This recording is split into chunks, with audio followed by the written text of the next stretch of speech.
So if you guys didn't know, I'm Jared. This is Steve, one of the engineers here. So Mother's Day is right around the corner. Let's brew a beer. What if we took the idea of flowers and we put it into the beer? Oh, I see where you're going. Okay, I have this awesome lavender from the San Juan Islands in Washington. Let's use hibiscus as well so that it turns the beer pink.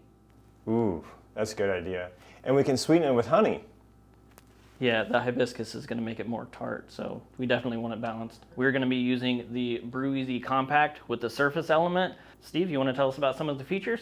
Sure. This kettle is a 10-gallon capacity. It's perfect for making 5-gallon batches.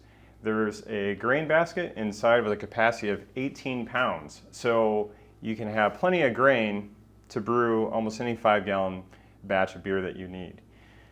This particular kettle has tri-clamp connections, which makes it really easy to clean, and it makes it very sanitary. And today we're going to be using the Riptide pump for recirculation. We can check our flow rate on the flow meter over here on the side that's conveniently placed right here in the front. And the flow meter also doubles as a sight glass, so you can see the color of the wort and monitor clarity as you're brewing. Our strike water is at temperature, so we're ready to mash in right now. First thing we're going to do is turn off the heat, turn off the pump. So now we're going to set the mash temperature on the BrewCommander.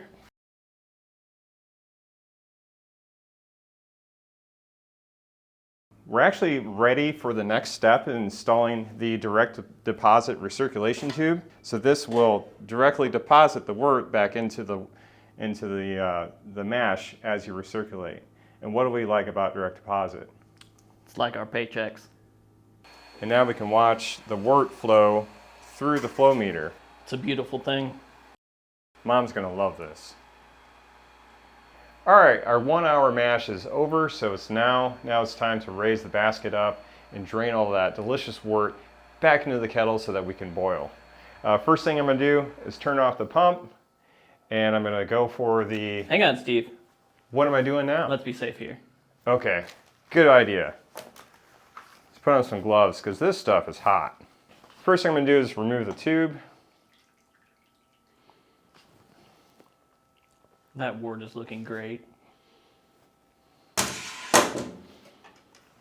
So as he's lifting the basket, you can notice that this has feet that are on the basket itself, so it's really easy for one person to just pick up and then set on the edge of the kettle.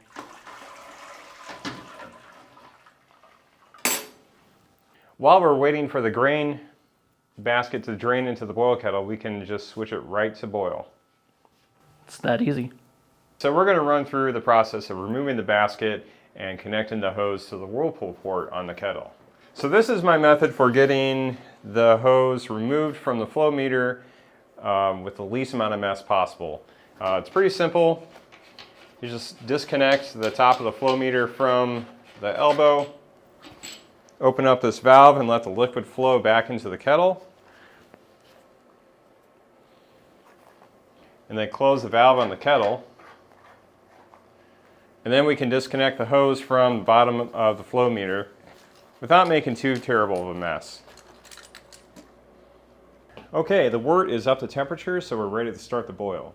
I'm going to use a hop spider for all of our hops and our floral elements in this recipe. So just put that in there. We have 1/2 ounce of Bravo hops. The reason that we picked this out as well is it has the floral, the fruity, stuff like that. Stuff that Mom will like. So like he said, we're putting 1/2 ounce in now, and then at 10 minutes, we're gonna add another 1/2 ounce. So now that we have the audible cue, let's go ahead and add our floral adjuncts. Steve, you wanna do the lavender and I'll do the hibiscus? Sure. It's just enough lavender to add a nice floral aroma and flavor to the beer. You don't wanna overpower your lavender addition, otherwise it could turn out a little soapy. But I haven't had that problem using about a tablespoon of lavender per 5-gallon batch. We're using 1 pound of honey from the Purdue bee farm. This should add a little bit of more, sweetness to balance out the bitterness of the hibiscus. So we're gonna go ahead and add our final hop addition. Like I said, Bravo hops, nod to the moms. So you wanna go ahead and cut the heat off. while I do that. Right now we're just waiting for the air bubbles to subdue. That way we're not going to be putting air bubbles straight into our pump because we're about to kick on the Whirlpool. Probably open up the valves and turn on the pump to start our Whirlpool. So we've been whirlpooling here for a little bit now. The wort is looking red like we wanted it to with that hibiscus. So now what we're going to go ahead and do is, Steve, you want to take out the hop spider and I'll go ahead and put in the cooling coil? Sure. All right, so we're almost ready to pitch yeast, but we have to transfer in the fermenter first. We're down the temperature. The yeast requires 65 to 72 degrees for fermentation temperatures, in spite of being a lager, which is pretty warm, but that's what we're going to go with. So we can go ahead and shut off the water to the chiller. So as we're transferring, I'm just going to go ahead and talk about our fermenter here. This is the G4, so it is pressure capable up to 15 psi. So it is a conical unit tank. So while it's under pressure and fermenting, it's going to naturally carbonate the beer, and then you're going to be able to directly serve from it if you want to. We do have the optional cooling coil in here, so we are going to be using our glycol chiller, and that's going to keep it at the correct temperature, like Steve was saying, for the yeast.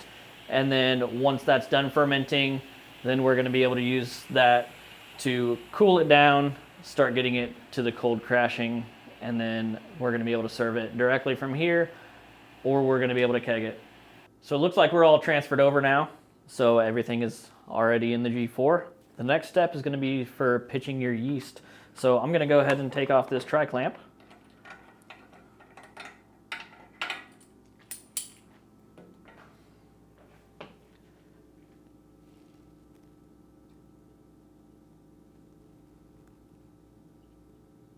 Jared's installing the spunning valve, which makes pressure fermentation possible. All right, so we have the G4 here. So as you can see, it's hooked up with a cooling coil that's hooked up to the glycol chiller.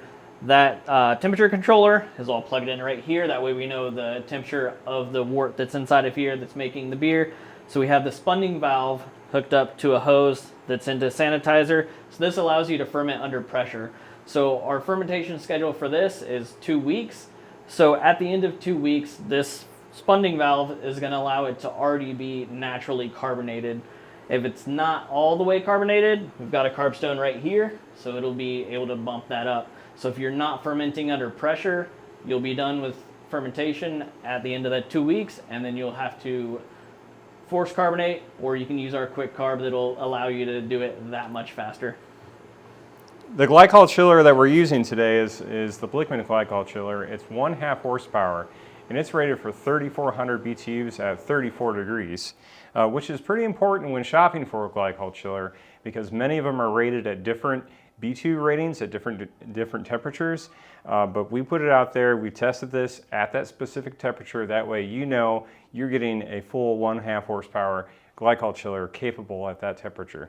Be sure to tune in next time for when we try out our Floral Honey Lager. And to all the excellent mothers out there, cheers.